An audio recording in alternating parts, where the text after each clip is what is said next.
കുപ്പികൾ സർക്കാർ തിരിച്ചെടുക്കണം. ഇവിടുത്തെ കർഷകന്റെ ജീവൻ രക്ഷിക്കണം. മാലിന്യം ഇവിടെ നിന്ന് മാറണം. ഇത് വെള്ളായണി ശുദ്ധജല തടാകമാണ് ഈ മാലിന്യ കൂമ്പാരമായി മാറിയിരിക്കുന്നത്. കുഴഞ്ഞു മറിഞ്ഞ് മാലിന്യം നിറഞ്ഞ വഴി.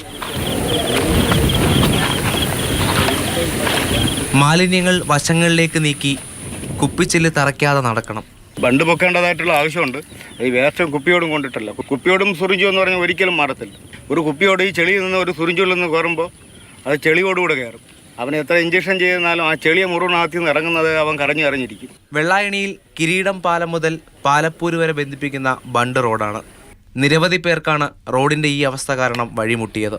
ഇവിടുത്തെ യാത്രക്കാരെ തടഞ്ഞുകൊണ്ട് അവരോട് കാണിക്കുന്ന ദ്രോഹം.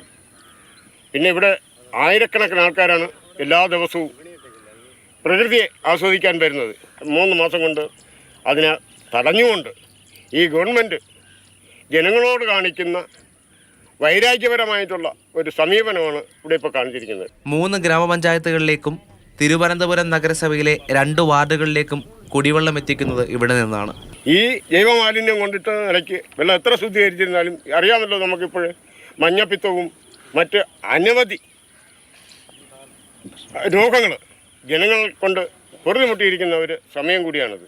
നിലവിലെ പ്രതിസന്ധിക്ക് പിന്നിൽ മന്ത്രി വി ശിവൻകുട്ടിയാണെന്നാണ് BJPയുടെ വിമർശനം. ബഹുമാന്യനായിട്ടുള്ള വിദ്യാഭ്യാസ വകുപ്പ് മന്ത്രി ശ്രീ ശിവൻകുട്ടിയുടെ ഫണ്ട് ഉപയോഗിച്ച് ചെയ്ത 38 വർഷമായിട്ട് ശുചീകരിക്കാതെ കിടന്ന ഒരു കുളം, ആ കുളത്തിലുള്ള മാലിന്യങ്ങളാണ് നേരെ വേറൊരിടത്തും ഇടാൻ ആൾക്കാർ അനുവദിക്കാത്തതിനെ തുടർന്ന് ഈ വെള്ളായണി കായലിൽ കൊണ്ടിട്ടേക്കുന്നത്.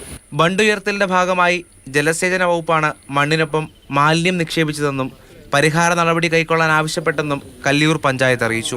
അധ്വാനിക്കുന്ന കർഷകർ തിങ്ങിപ്പാർക്കുന്ന ഭൂമിയാണ്, കുടിവെള്ളം എത്തിക്കുന്ന പ്രദേശമാണ് വെള്ളായണി. ആ വെള്ളായണിയുടെ ജൈവ സ്വഭാവത്തെ തുരങ്കം വയ്ക്കുന്ന കാഴ്ചകളാണ്, മാലിന്യമാണ് ഇവിടെ കൂടിയിരിക്കുന്നത്. MS സുഹിത്തിനൊപ്പം രാഹുൽ ജി നാഥ്, മാതൃഭൂമി ന്യൂസ്, തിരുവനന്തപുരം.